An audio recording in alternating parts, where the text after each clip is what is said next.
Els veïns del barri del Castell de Montbui i Can Traver de Bigues i Riells podien haver pagat més diners de l'IBI del que els tocava al llarg dels últims 5 anys com a mínim. És per això que el municipi constituirà una comissió amb representants de tots els partits que farà un seguiment d'aquest tema, que pot afectar unes 600 famílies. L'alcalde Joan Vila ha dit que té la confirmació de l'oficina del cadastre que en aquesta zona no s'ha aplicat cap coeficient reductor de l'IBI.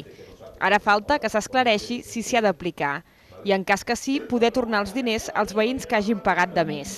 El PSC, Iniciativa i PP van ser qui van portar aquesta proposta al ple.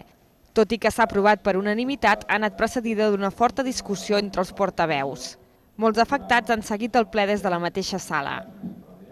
El ple també ha aprovat la contractació d'una directora per l'Ajuntament, un càrrec que té un pressupost de 33.000 euros l'any i que ocuparà Carme Sallós.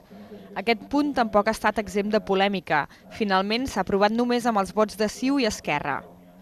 El ple ha començat amb l'anunci sorpresa del regidor socialista Eusebio Casado, que ha dit que passa al grup mixt per diferències amb el seu partit. Casado diu que no són recents i per això creu que pot representar millor el poble sent un regidor no adscrit.